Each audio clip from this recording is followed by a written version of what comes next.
Hey, welcome everyone, and I do mean everyone, to the launch of Donnaville.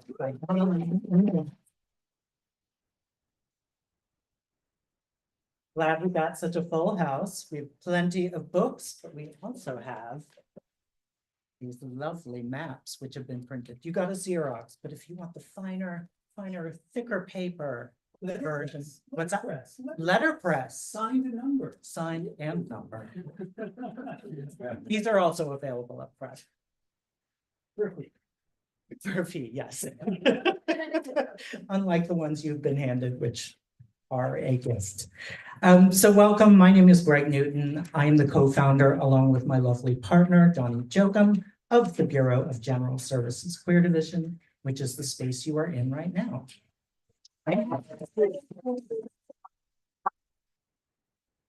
So the Bureau is an all-volunteer queer bookstore that Donnie and I founded in 2012, and we've been here at the LGBT Community Center since 2014. We have regular business hours, Wednesdays through Sundays from 1 to 7 p.m. And then we often stay open late when we have events such as this. As an all-volunteer organization, and tonight we're being helped by Clara Katz, one of our longest serving volunteers. As an all-volunteer organization, we are dependent on sales and donations to keep this boat afloat and marching into the future, if boats can march. Mixing my metaphors. So especially if you know you won't be buying a book, we ask you to make a donation if you're able to. And there's some change in the bag, as well as a Venmo code if you want to give by Venmo. And I'll pass that around. If you would. And for those of you online, if you'd like to make a donation, you can do that at Venmo at BGSQD. Speaking of BGSQD, if you would like to be on our email list and you are not already, you can sign up for that at the back of the room or on our website, which is bgsqd.com. And you'll get an email every other Monday about our many upcoming events. So before we get started, and I'll hand things over to Michael Broder of Indolent Press, who published this fine book, I wanted to read a land acknowledgement and a statement of support for the people of Palestine. So the Bureau acknowledges that our organization operates on unceded land of the Munsee Lenape. We encourage you to join the Bureau in signing up to make a monthly donation to the American Indian Community Houses Mannahatta Fund. The Mannahatta Fund, according to its website, is an invitation to all settlers and non-native people who wish to acknowledge the legacy of theft and genocide that comprise the history of the United States and New York City. And you can find out more at mannahattafund.org. I also want to read, as I mentioned, a statement of support, a statement of solidarity for the people of Palestine. As queers, we know the pain of being cast out. We have been and continue to be despised by many, even by our own parents, families, and communities of origin. This reality evokes in many of us a deep empathy with others who are likewise seen not as fully human, but as problems to be solved, questions for which the answer is ultimately elimination and erasure. As we watch the ongoing genocide of Palestinians by the State of Israel, carried out with the full support of our government and funded by our tax dollars, we witness the inevitable results of defining a people solely as a threat to the safety and well-being of those deemed inherently worthy of life. This horror compels us to speak out not only against the current bombardment and siege of Gaza by the State of Israel, but against the historical and ongoing violent displacement of Palestinians by Zionists and the conditions of occupation and apartheid under which Palestinians have been forced to live for over 75 years.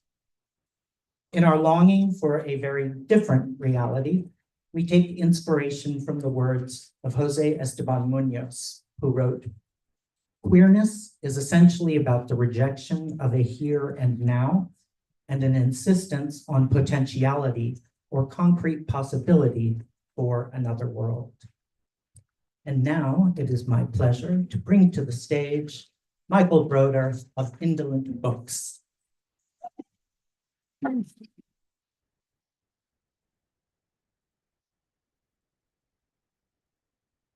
Excuse me. Thank you, Greg. And thanks everybody for being here tonight. And so I am going to read official, little notes about people's publications and so forth. But I do want to start by saying that I've known Donna since the early 90s and David since the early 2000s. We used to do readings together when your first book came out. So that was very cool.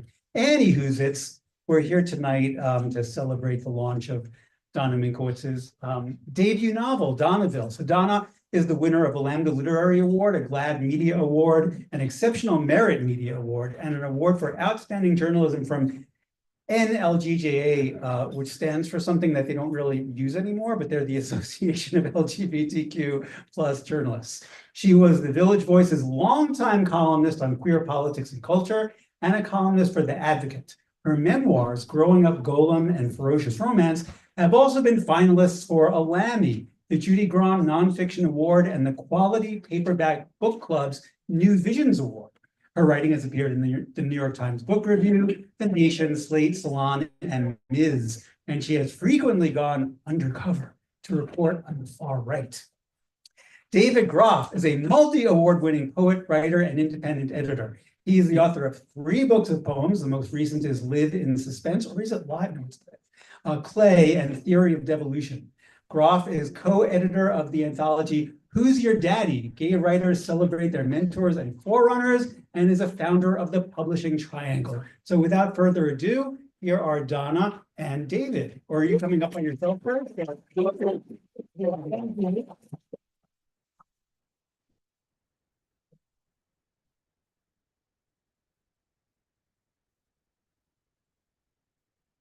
So the way we're going to do this is I'm going to read some, and then David and I will talk about my book.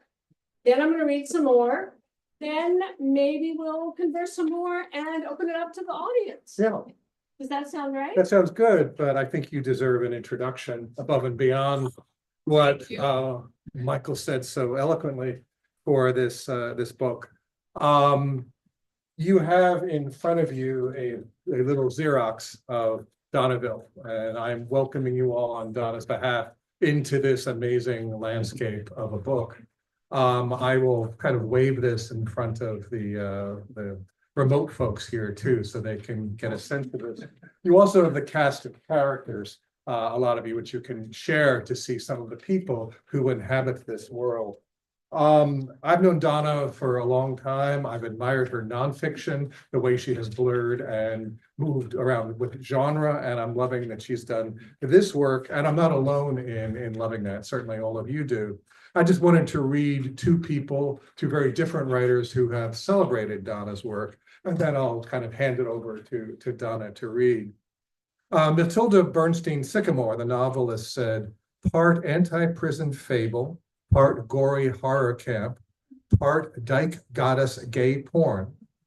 Donnaville shocks the senses to open the gates between myth and belonging.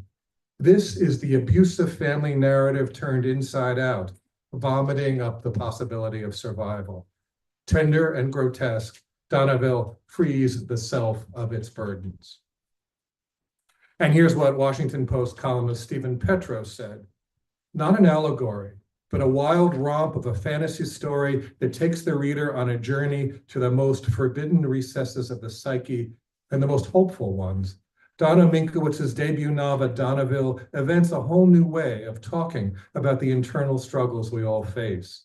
Minkowitz narrates a harrowing personal journey toward wholeness and a state in which no parts of her may be abandoned to self-torture and shame. A very queer, very sexy novel, where the author assumes all genders and many different sexualities, and where riotous sex scenes can be the occasion of important plot points. I've long loved Minkowitz's work. Donnaville is one more reason to be grateful to this fearless author who sheds all skins.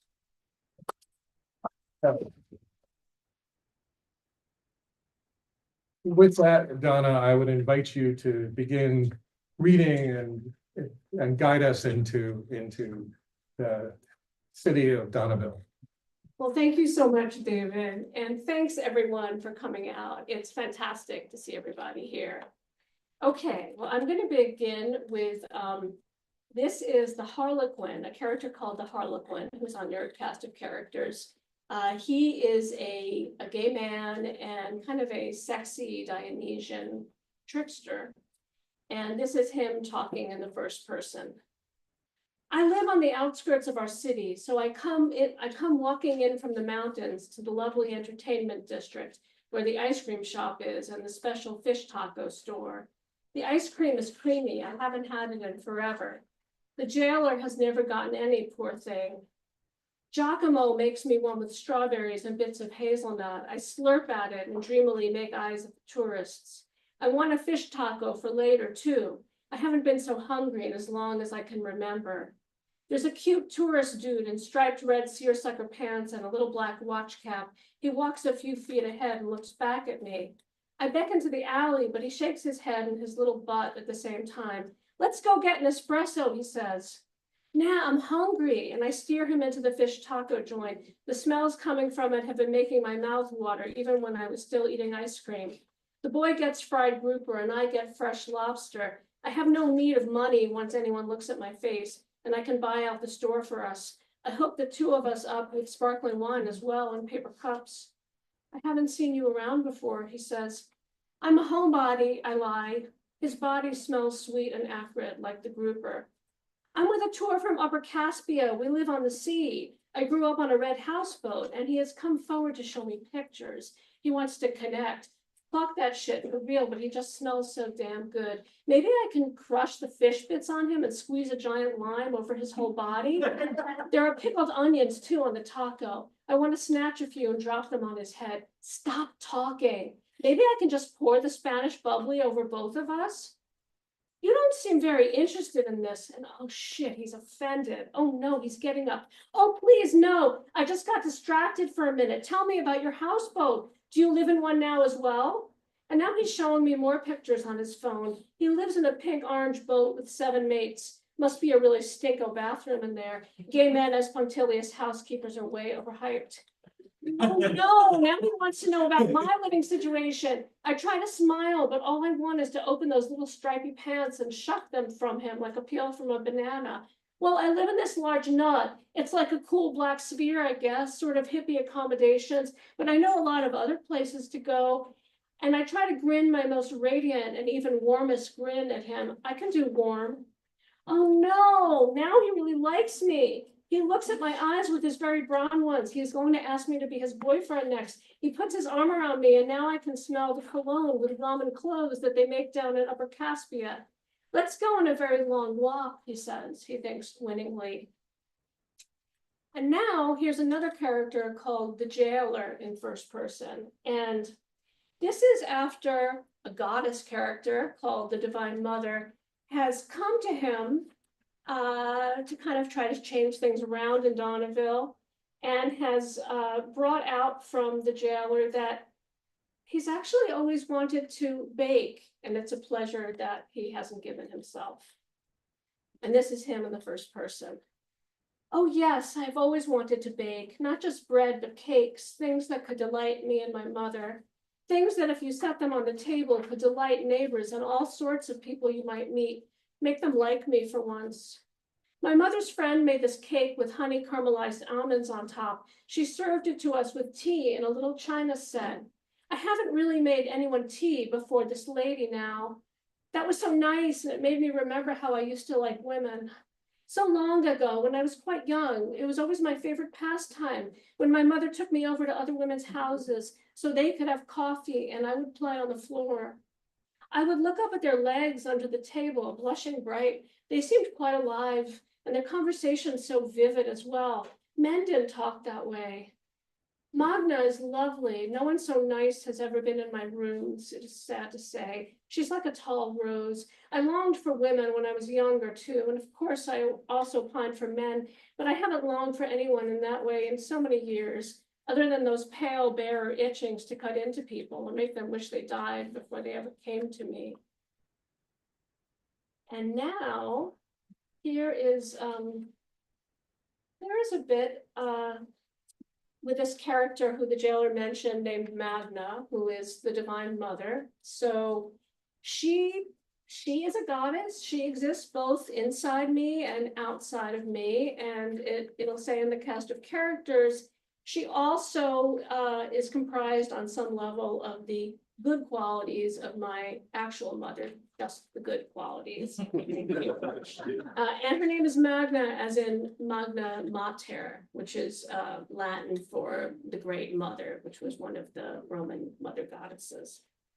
Magna is still in bed in the middle of the morning, looking down on Donnaville from the lovely fortress from which she flies down into Donna City whenever she wishes. She luxuriates with a cup of chocolate steamed in the Italian manner, laying her beautiful honey-colored curls back on the cushions. A coal-black sheep walking on its hind legs, one of the many animals that care for her, brings the goddess a sweet roll, butter, and honeycomb. No one has ever been able to make the Divine Mother feel ashamed about anything she takes into her body. She may have whatever she wants, whenever she wants it. She also can wake exactly when or if she feels like it, or else delight in the wildest and most unabashed dreams the world has known. However, though she adores indolence with a sweet, spicy, burning little passion, she also loves working. And strangely, Magna has just one thing in common with the jailer, her creation. She believes in duty. Therefore, although she needn't do anything by a specific time, a small sigh escapes her lips finally as she gets to her feet, opens the huge arched window across from her bed, and feeling a little foolish, gets into her special singing posture. She stands in a strong stance, her big feet planted, one slightly in front of the other, so her core muscles can support her lungs, her throat, her heart, and her voice when she begins crooning down into Donnaville. But most unlike her, she hasn't even begun her habitual chant when frustration overtakes her. And for a few seconds, she's so fucking grumpy, she can't even open her mouth. Why is it always like this? She sings to Donna every single morning and it never ever works. Is she doing it wrong? Should she be singing something else? Should she be doing something else, not singing? She can normally do everything, so why can't she do this? Frowning slightly, she steps up to the open window, still alive with the most luscious sunlight, and begins her song. I have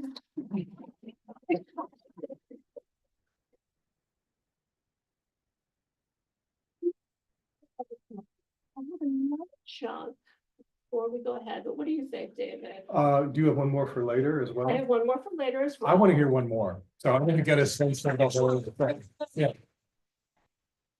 Down in Donnaville, 100 miles down from the nurturing mother's fortress in the sky, I, Donna, sit outside at a birdshit-laden plastic blue picnic table. I'm looking north toward the river and savagely but half-heartedly ripping wax out of my ears. It goes like this: rip, sigh and pause, rip, sigh and pause.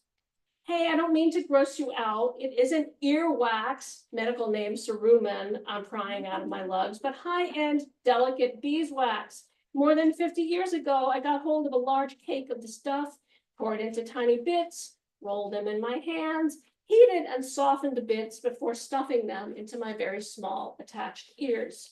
People are always surprised by how tiny my ears are, even as an adult. My body as a whole is small, but my ears are ultra petite. It's understandable I'm terrific at not hearing things that scare me.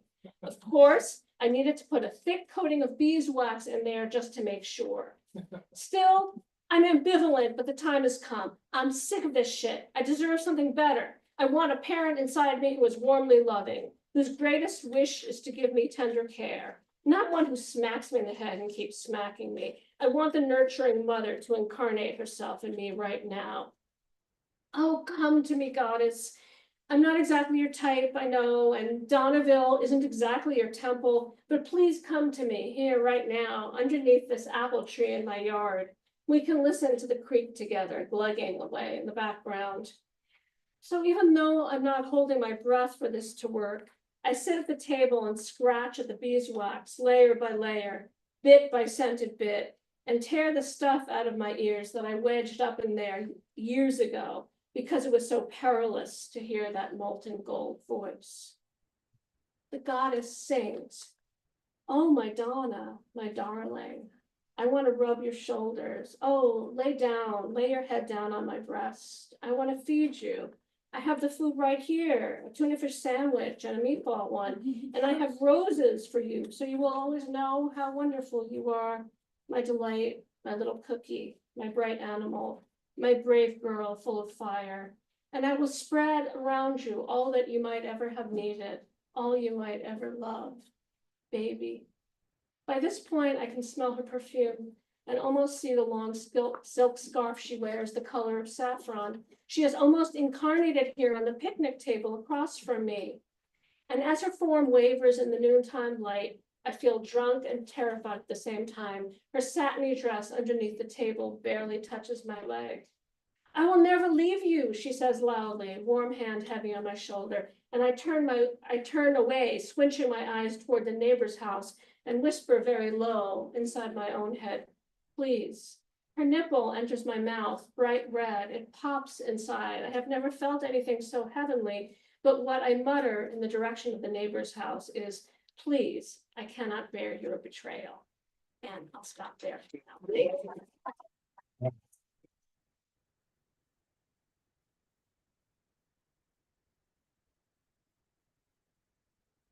Donna, I'm so glad you read that last section with its amazing appeal and response, call and response really to the divine mother figure, which was really poetry to me.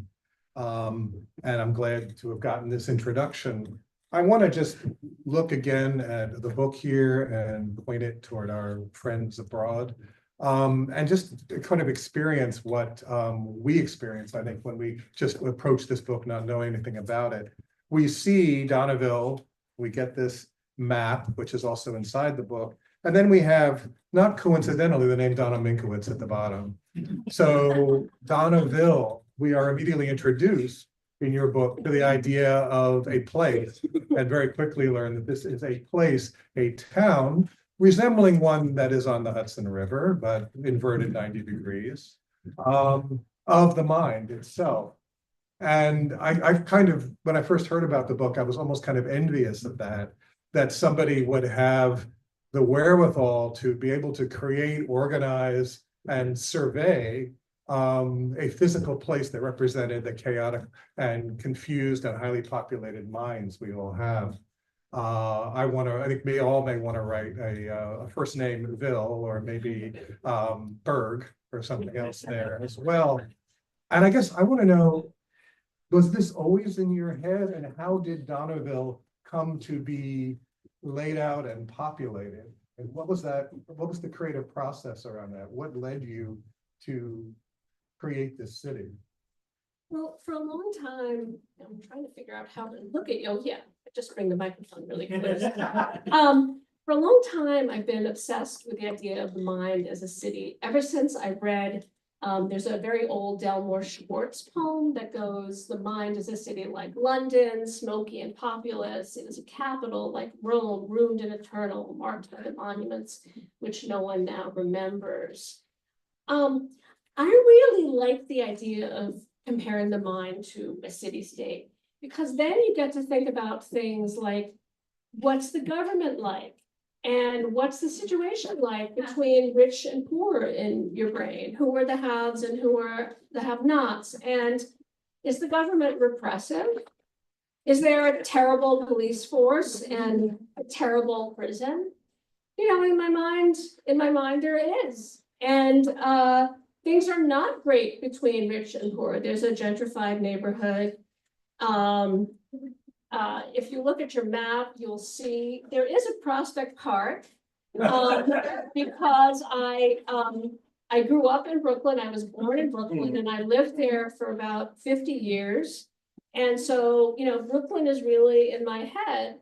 And anyway, the gentrified neighborhood is sort of kind of like Park Slope. You know, but there's also slums and there's several different places where we find a lot of unhoused people. There's a tent city of the unhoused. There's a place where someone rents out storage units to fellow unhoused people. And I mean, one of the things that imagining my mind as a city did for me is it brought together basically the two main things I've always been interested in, which is politics and personal psychology or emotion. So, I mean, lots of us on the left, you know, have grown up thinking like, oh, who cares about our petty psyches and, you know, our personal self-care and our mental health. That's all very petty. We could be out fighting the revolution. But I've learned that, you know, that really is not true. That actually our own little psyches are really quite important and quite important to, I think, you know, an overall progressive mission.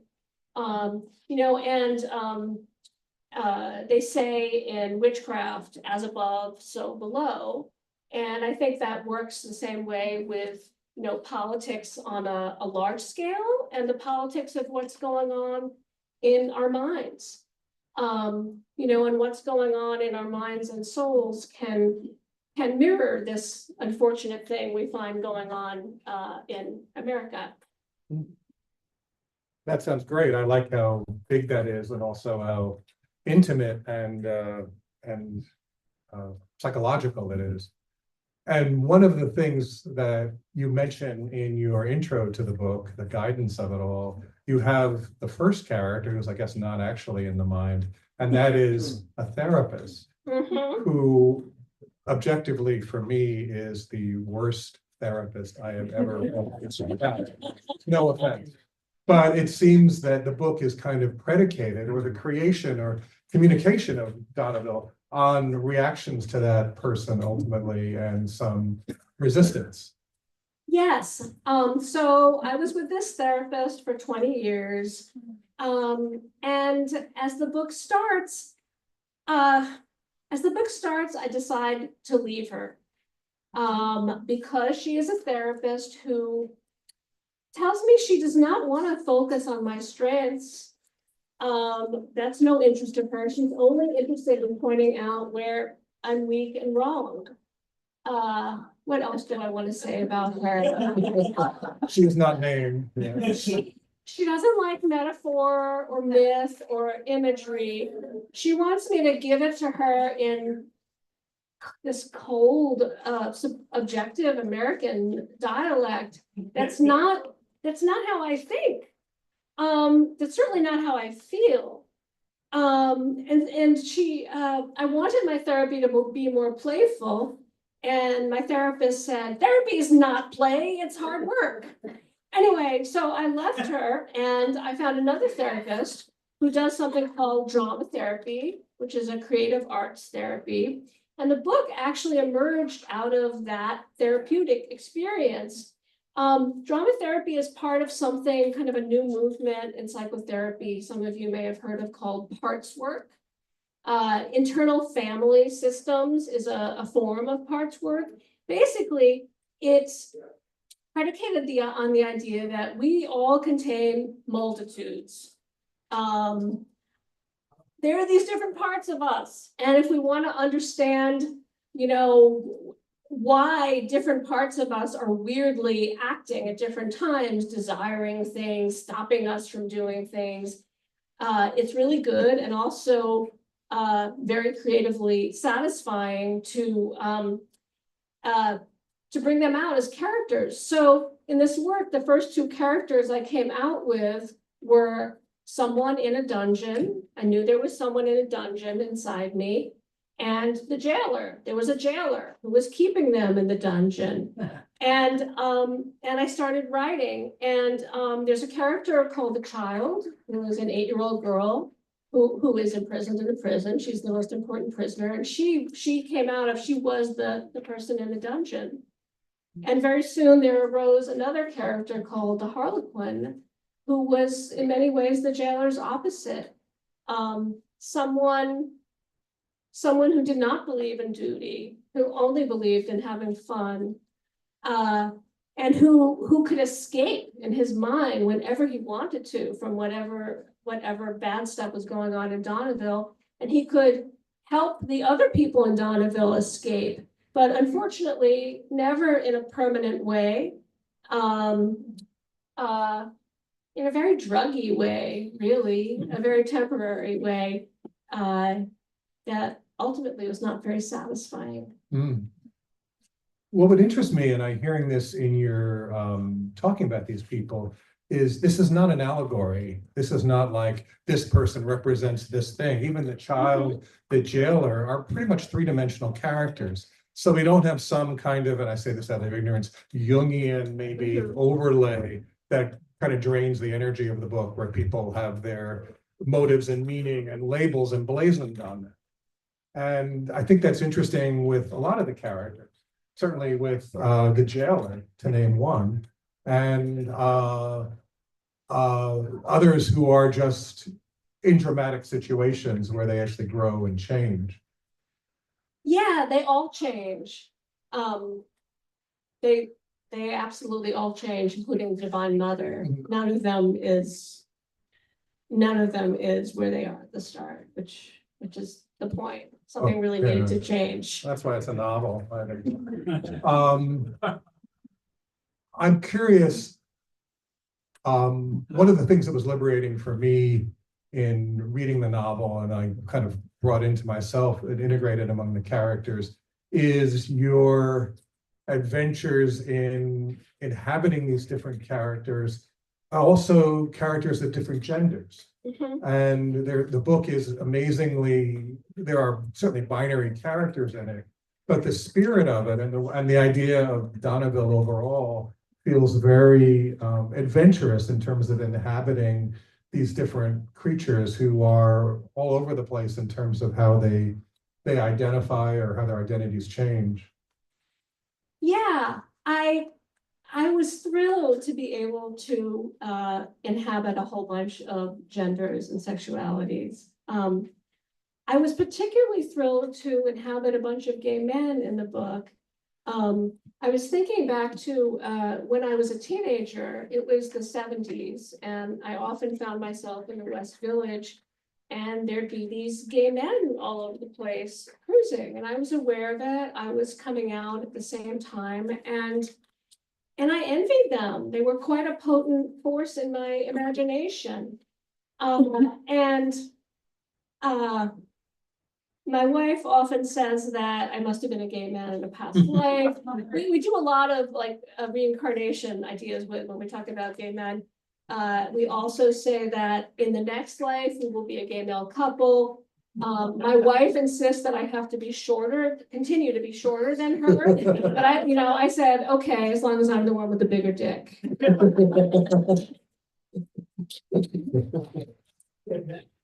That just seems really exciting to me. And the whole thing, the whole notion of it, and the idea of is really fascinating. And kind of liberating that you're able to kind of move into these other figures, and certainly including the jailer, who is a pretty brutal character. I mean, there's real, when the blurbers, I think Matilda Sycamore said there's some real brutality in some of these figures that, of course, is part of who you see yourself as, or who is inhabited in you. Yeah, there's for sure brutality. I was going to read a particularly brutal scene that I might still read. What do I want to say about that?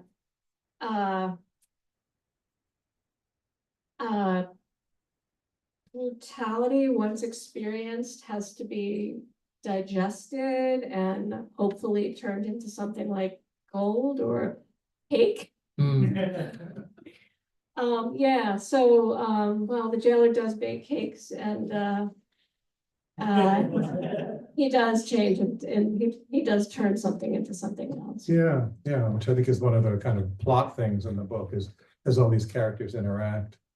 I'd love for you to talk more, and you referenced this already in your reading, you've evoked this, about the Divine Mother, that phrase itself, and also all having this all arise out of therapy and all the issues one can imagine one has with a real life mother.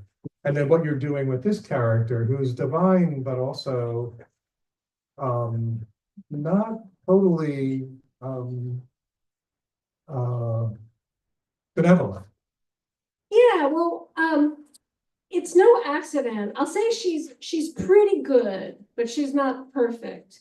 She's pretty good, yeah, ethically, but she's not perfect. And she also is pretty powerful, but she's not omnipotent. And I was doing something very deliberate with that.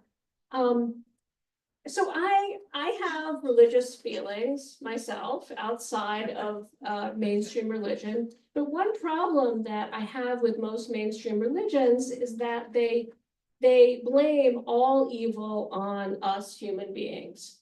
And I always say, well, like, why doesn't God share any of that blame? God set it up that way. In the book, that's very much on my mind. And one of the religions I like the most is Gnosticism, this ancient heretical religion among some Jews and Christians. And in Gnosticism, what do I want to say? In Gnosticism, the God we might be familiar with from the Jewish and Christian Bible, the one who says, I'm jealous, I'm going to punish you, and you better worship me. That God actually is kind of evil. And there is another divine figure called the female spiritual principle, which is sometimes hermaphroditic. Anyway, my point with the Divine Mother is, even though she's good, I like her. She's one of my favorite characters. She's even kind of goofy and ditzy, and she's very sexy, and she has sex with some of the female characters in particular. But she's not perfect, and in fact, she does some wrong in the book. I mean, for one thing, she's kind of let Donnaville like stew and be unprotected for a very long time, and have this horrible government, and hasn't really bothered herself too much about it. I mean, her song's not getting through to Donnaville. Donna has wax in her ears, but maybe the Divine Mother could have done something. But anyway, she doesn't protect them, and she does something else. She does something to a particular character in the book that's not cool, and she wants to make up for it, so she elects to go through a certain trial, to try to rectify things, which is similar to some other religious figures in different religions and myths go through to try to make things better.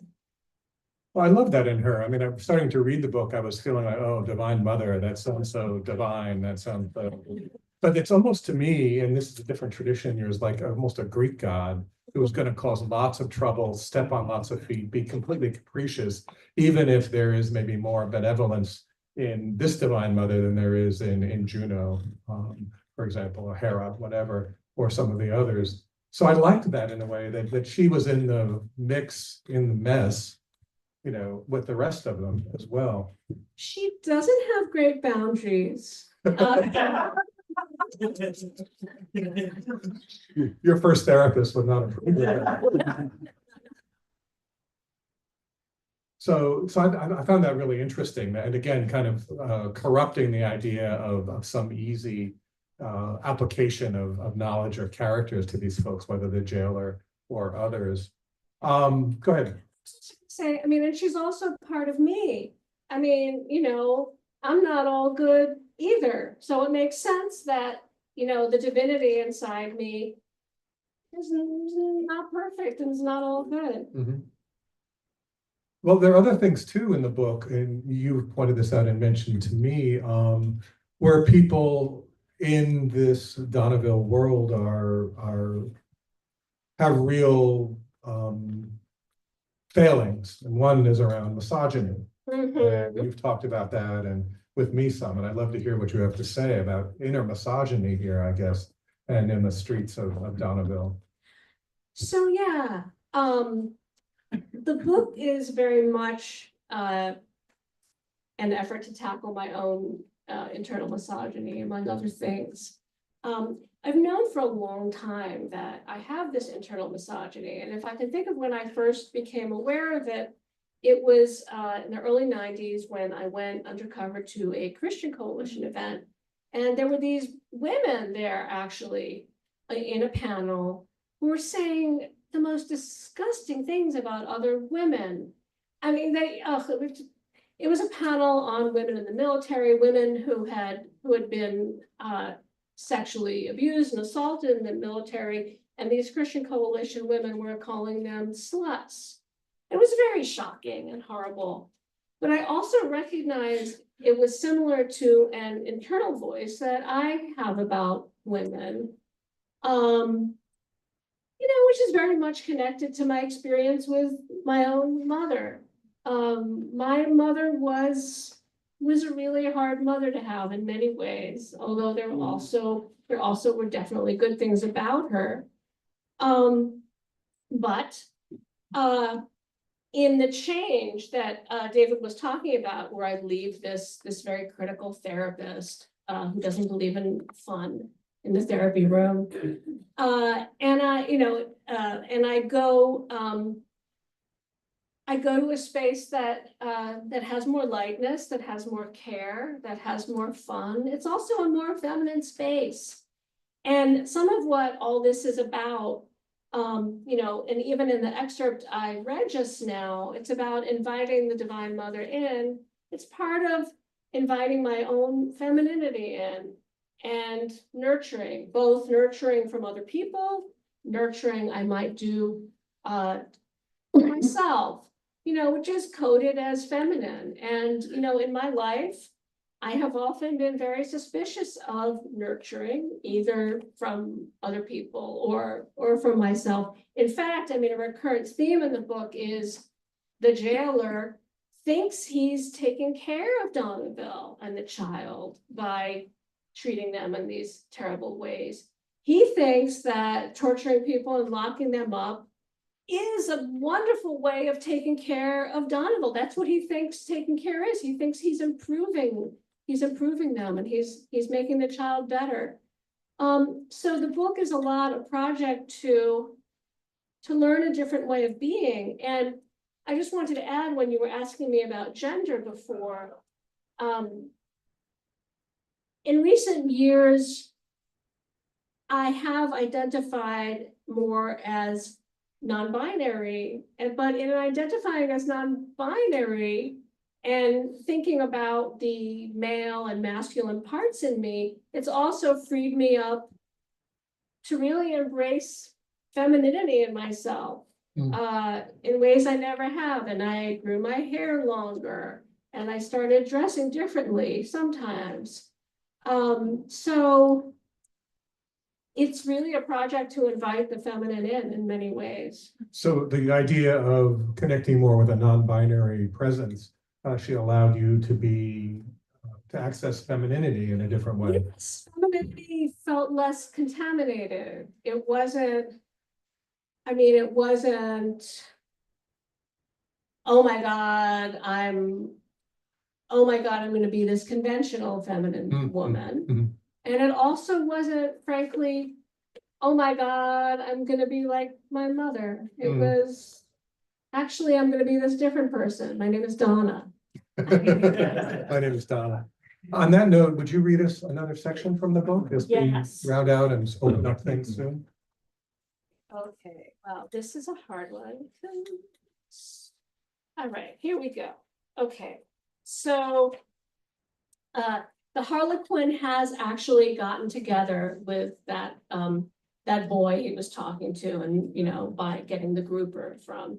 The boy's name is Hylas, and the Harlequin, we don't know actually what his name is, But Harlequin has told the young man that his name is Bobby, which is a lie. So when you hear Bobby, that's who the Harlequin is.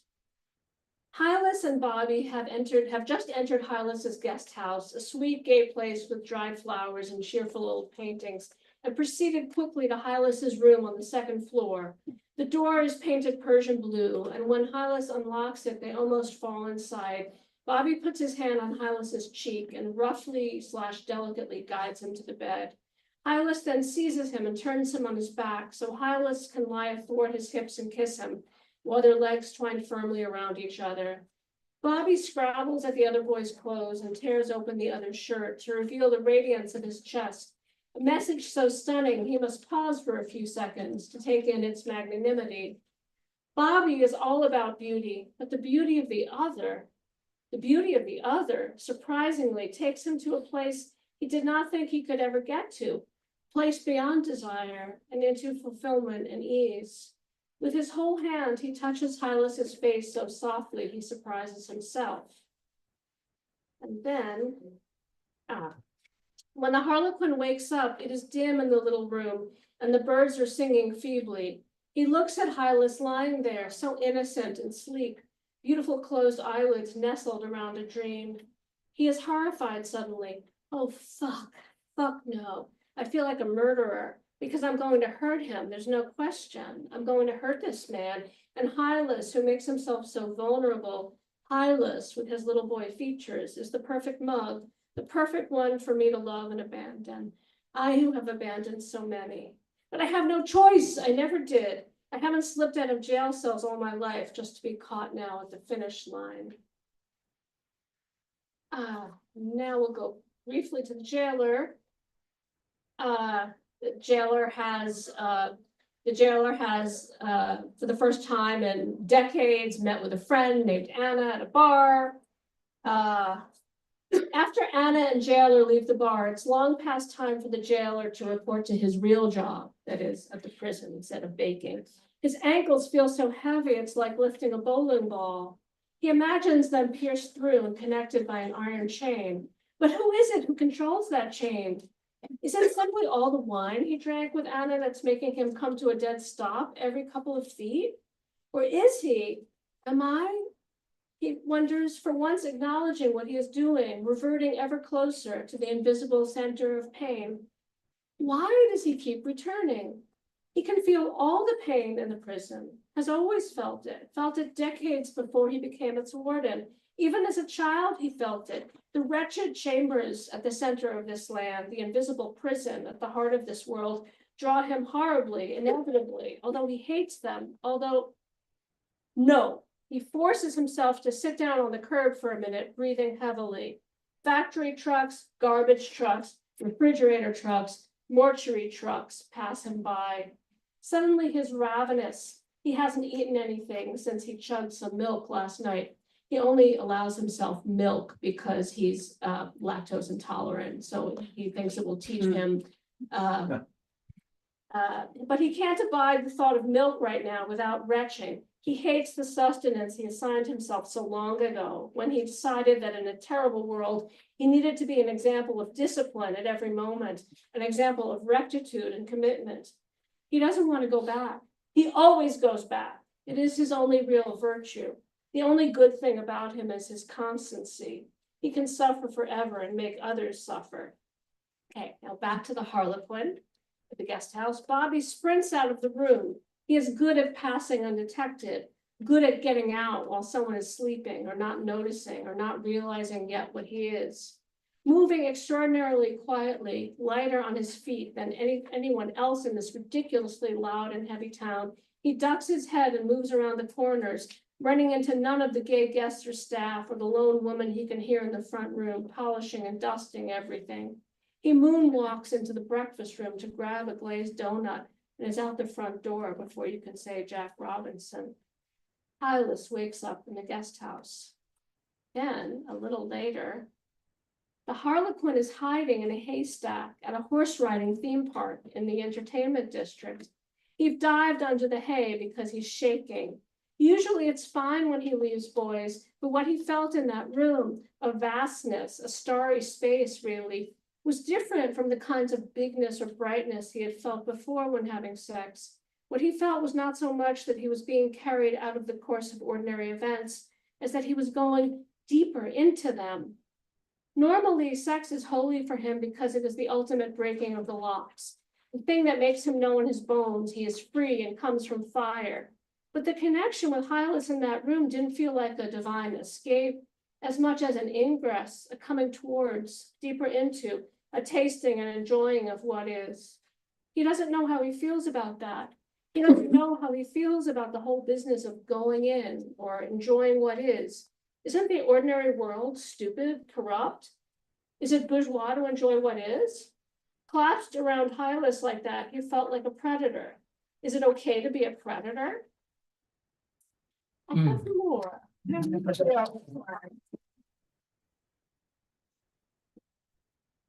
We can looking it up. Good point. Good Good. people. I have some thoughts, but I'm really eager to hear what others say. So please, jump in. We have a hand here in the front. Hi, my name is Josephine Cage, Joe. My thing is like, I'm interested in poetry and interested in writing a novel and getting into, plays and film industries. Because my story is like, really like serious, a lot of things I've been through. But a lot of things I haven't been through, but a lot of things I have been through. And a lot of things is I have a lot of ideas when it comes to novel or poetry or film industry. But my weirdest thing is like, my sexuality is gay. My gender is transgender female. Unisex transgender female, because I like everything, I just don't like vaginas. Excuse my language, I don't like that. It's just not my cup of tea. Anything else I like, you know. But that's why I say a unisex transgender woman. Color. Mixed with white, Irish, Spanish. So are you Black. looking for So I'm basically crystallization? looking to get into film industry and novel and someone writing a book for me, because I don't know how to spell that good, like publishing it. I have a lot of ideas. I need to network more. I need to get into music Okay. industry. Like stuff to tell my So story. so Donna, do you want to talk about that? I mean, I About would the say process for you? the process for me, I mean, I would say that this place, the Bureau, is an excellent place to start. I think there might be some writing groups that meet here. Tell me if I'm wrong. Yeah. I mean, writing groups, finding other people who also write and you can share your work with them. And that's a really good way of, you know, hearing feedback about your work and making your work better. I don't know anything about the film industry, but I know that's been very helpful to me. I'll just say one thing about that from an editor's perspective is I have a lot of folks coming to me and saying, I have a story, and we all do. And we think in terms of the book. And Donna has done 2 memoirs, 2 kind of genre-breaking ones. And that's great, but I think if we start small, I'm really a real believer in the essay, in the lyric piece, and getting those out there. So we do that thing. And then ideally they build in a crew and create audiences through that, whether through workshops or other things. Turn to, Yeah. it comes to jobs, Gotcha. it comes to your own businesses. Right, yeah. Or But this writing may be starting small. I don't know who to get Gotcha. with sometimes. Gotcha. Work with. Okay, I'm also back from the Stonewall days, like when Sylvia was Great. alive, my mother Sylvia Rivera Right. and Marshall B. Johnson, that I never got Right. to meet. well, I'm gonna stop now just to get other folks some questions in there, but I'm happy to talk to you afterward too about this as an editor. Do you have other questions from folks? Jonathan? I'm interested in how you thought of all these crazy different characters. You know, with a background in journalism, you're dealing with fact and evidence. Well, I also like to play, and I think, I mean, even with nonfiction, frankly, you know, I'm happy that there's been a kind of revolution in nonfiction where those writers have felt more free to open up to metaphor and myth and symbolism. And I started with that in my first 2 memoirs. And then I I really wanted to go to fiction, and these characters were there for me. I mean, it was really clear that there was some kind of prison inside me. And I'll just show you, or you can look at your map if you have it handy. The prison is in the very center of Donnaville, and it's shaped like a heart. And that is not accidental. And I have to call out the wonderful artist and poet who made the map, Brendan Lorber, who is here tonight. I am so grateful he was able to do this for us. This is a segue, but we also have signed and printed limited edition maps. Suitable for framing. Yes. Other questions? Yeah. I have a lot, but first of all, I want to say congratulations. It's just Thank super fun, you. and I really and that, yeah, it totally makes me want to read the book, first of all, the way you're describing it.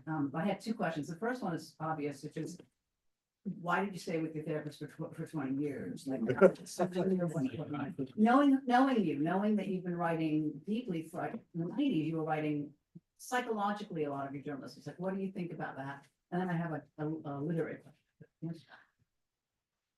You know, I wanted to stick with it. I wanted to commit to it, to something. When I started with her, I had not had a very long lasting partner relationship. And it's like, well, I can stay with my therapist for X many years. Doesn't that show something? But also, well, kind of early on, I said like, I'm kind of thinking you might not be the right therapist for me. And she was like, clearly a pathological response. So I thought she must be right. I was just thinking about, I mean, I had a lot of thoughts when I was listening to you. One of them was that I was pleased because you were playing, and that's, you know, as a fiction writer, that I'm myself a fiction writer, that's the great joy, is when it's just leading you and you're playing and you're following. But I also thinking about the context where we have boxed ourselves in our identity politics and our sense of gender in such an extreme way. It's in my own mind that, like, while we're constantly talking about breaking it out and we slice it into ever thinner slices, the overall culture has become fraught for even being able to talk about gender, to the point where, you know, I'm just interested in how you thought about that. You know, the weaponization of gender is going on extremely right now, right? There's a war on gender. But even in our own community, I mean, you think about, you know, in the lesbian community, for example, even that word has become, like, in the last couple of years, you know, when we've got trans, you know, TERFs, and the whole thing, you know. So I'm just curious, how did that come in, when it did come in, if it did come in writing about this? I'm just wondering to what extent you have that as a background note. Well, I started early on with these two male characters, and they're very important characters, the jailer and the harlequin, and actually they're brothers, it turns out. But That's not the climax of the book. no, they're brothers.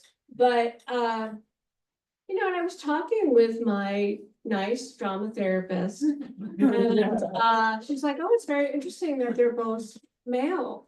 You know, and we, you know, in drama therapy, we'd come up with these different characters, and I get to act them out in the session, so it's really fun. There's even props.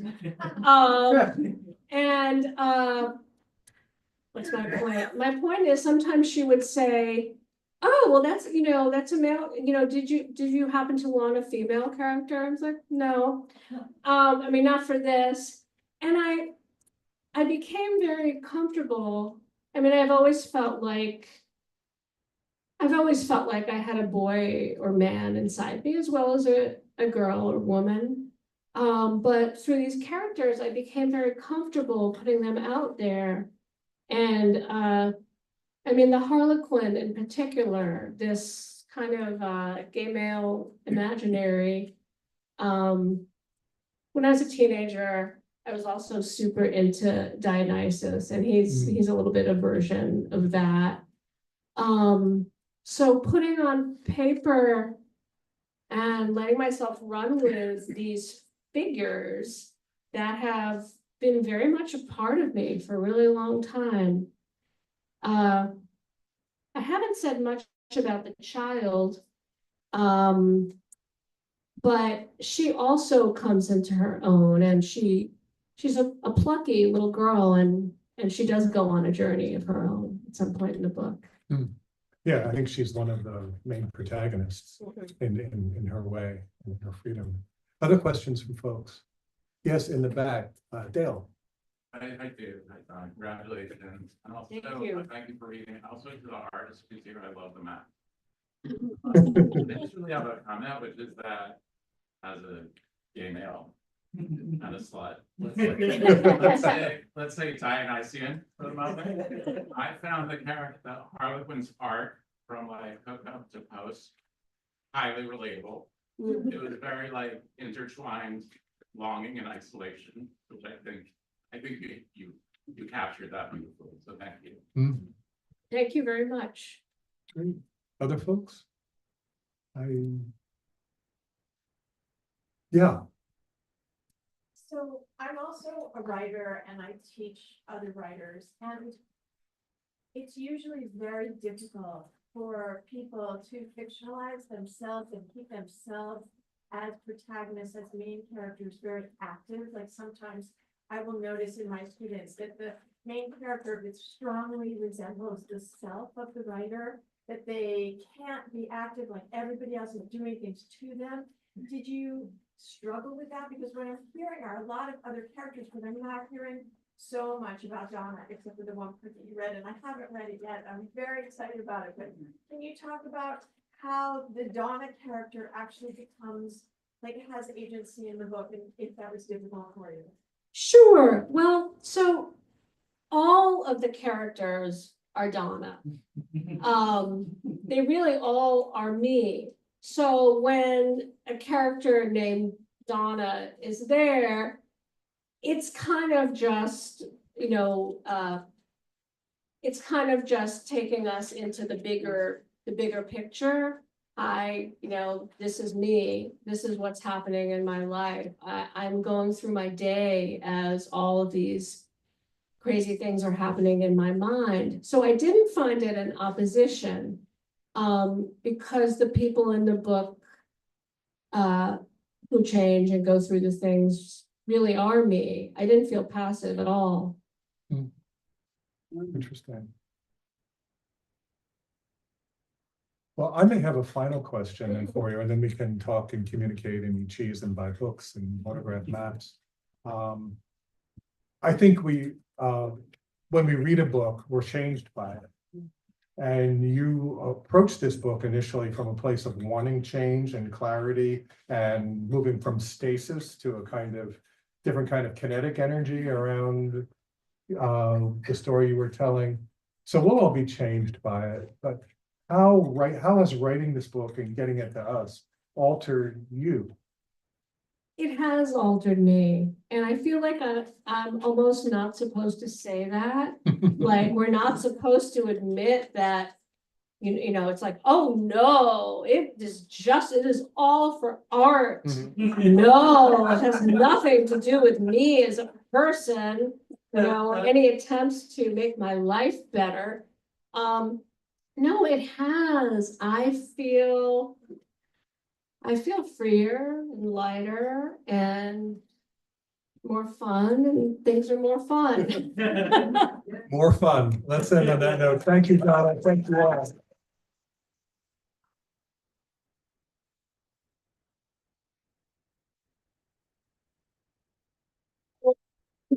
Gentlemen, everyone, before you get up to help us, because the room is very tight and air-packed in here, if you are purchasing Donna's novel, we would ask you to line up at the register and come up the ramp so that we can pull the chairs away and create room for everyone to stand around. And if you would like Donna to sign your novel, we're gonna ask you to give us a chance and line up on this side of the room so that we can have the table set up for Donna. If you want to buy the book, line up on the ramp here to the register. If you already have the book and are ready, we'll ask you to be on this side of the room for Donna to sign.